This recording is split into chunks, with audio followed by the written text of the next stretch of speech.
মাতৃভূমি জন্মস্থান বাংলাদেশের টাকা চুরি করে আপনারা মনে করছেন যারা কানাডায় বাড়ি বানাইছে ওরা শান্তিতে আছে? প্রত্যেকটার খবর নিয়ে দেখেন, ঘুমের বড়ি ছাড়া 1 মিনিটও কোনোটা ঘুমাইতে পারে না। আর আপনার মতো আমার মতো খাইটে খাওয়া মানুষ, কৃষক, দিনমজুর, আলহামদুলিল্লাহ ঈশান নামাজ পড়ে কচু ঘুটা আর 2 প্লেট ভাত খাইছি। এরপরে এমন ঘুমাইছে আলহামদুলিল্লাহ। এক লোক আসছিল চুরি করতে, ভ্যান চুরি করবে। সে এসে দেখে ভ্যানওয়ালা যে পরিমাণে ঘুমাচ্ছে, তো সে চিন্তা করছে যে আমি তো বাড়ি ঘুমাইলে ঘুম হয় না, আমি ওর ভ্যান পরে চুরি করবো, মানে 2 ঘন্টা ঘুমায়নি। তো ওই ভ্যানওয়ালার পাশে ও ঘুমায় গেছে, ওর নাক ডাকার কারণে এরও ঘুম এসে গেছে।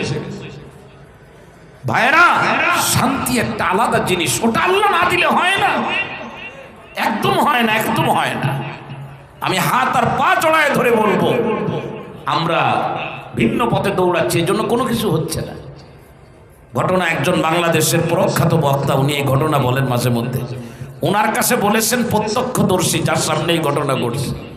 খেয়াল করেন আমার দিকে। বিদেশে গেছে, খ্রিস্টানদের দেশে গেছে তবলিগ জামাত। তবলিগ জামাত তারা জোহরের নামাজের পরে খাওয়ার পর একটু কাইলুলা করে, একটু গড়াগড়ি করে। আমি তবলিগে গেছি, 1 চিল্লা দিছি, তো আমি জানি। লোকজন কয় হুজুররা তবলিগ করে না।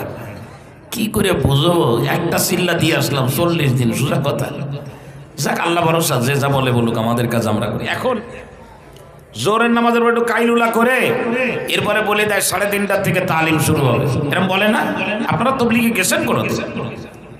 তো খ্রিস্টান দেশ তো ছোট্ট মসজিদ, একজন তালিম করতেছে, আর বাকি যারা তালিম শোনে এরা লম্বা সময় শোনার পরে যদি এসি মসজিদ হয়, একটু ঠান্ডা হয়, সব ঘুমায় যায়। তো এই ঘুমের ভিতরে যারা ঘুমায় যায়, এদেরকে মাঝে মধ্যে ডেকে দিলে শুনুক আর না শুনুক একটা শব্দ বলে, বেশাক, বেশাক। তার মানে আমি না শুনলেও তোমরা যা বলছো সব ঠিক আছে। তো এখন ওই রকম ওই একজন তালিম করে আর বাকি কয়জন বসায়। এখন যে তালিম করতেছে ও তো আর ঘুমাইতে পারে না, ও তাকায় দেখে মসজিদের বাইরে এক খ্রিস্টান, বেশ খানিকটা লম্বা, মাথায় একটাও চুল নাই, লম্বা চড়াও, এরকম হাফ প্যান্ট পরা।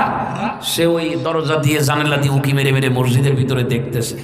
এখন এই যারা ঘুমাচ্ছে, এদের এই ঘুমানোর থেকে ওই যে কিতাব পড়তেছে, যে হাদিসের কিতাব, ওটাকে দিয়ে বলছে ভাই আমরা সবাই সজাগ হই, সজাগ হই।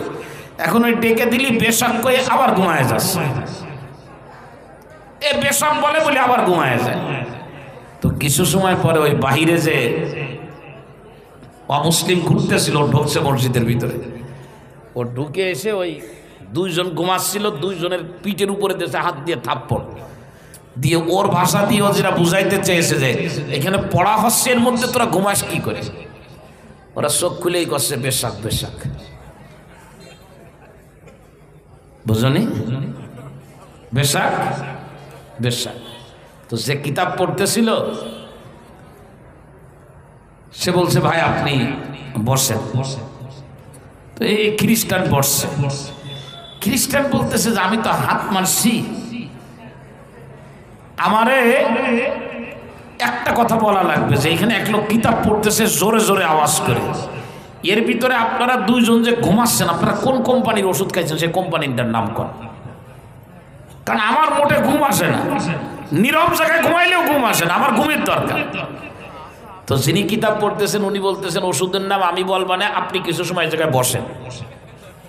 এবার ও পড়া শুরু করছে, পড়া শুরু করলে 2 জনের সাথে ও ঘুমানো শুরু করছে।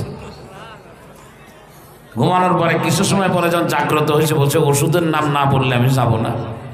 তো আমির সাহেব বলছে যে ওষুধ, এ ওষুধ কিনা লাগে না, ওষুধের নাম আমি লিখে দিই, মানে শুধু মুখ দিয়ে উচ্চারণ করবেন, এতেই দেখবেন যে আপনার চোখে ঘুম এসে যাবে সাথে সাথে। বলছে দাও। তো এখন কালেমা লিখে ওর সামনে দিয়েছে, ও লা ইলাহা ইল্লাল্লাহু মুহাম্মাদুর রাসূলুল্লাহ পড়ছে। আমির সাহেব জিজ্ঞাসা করে কেমন লাগে? বলে আমার শরীরের ভিতরে একটা অস্থিরতা ছিল, দূর হয়ে গেছে, এখন ভালো লাগে। বলছে লা ইলাহা ইল্লাল্লাহ হলো ওষুধের নাম, আর এই ওষুধের গুণাগুণ হলো এই, পুরো এর মধ্যে বর্ণনা করা আছে। এইটা যদি আপনি পড়েন তো এমন ঘুমাবেন, বছর কেটে যাবে, আপনার ঘুম আর ভাঙবে না। তো বলছে এটা আমার পড়াও।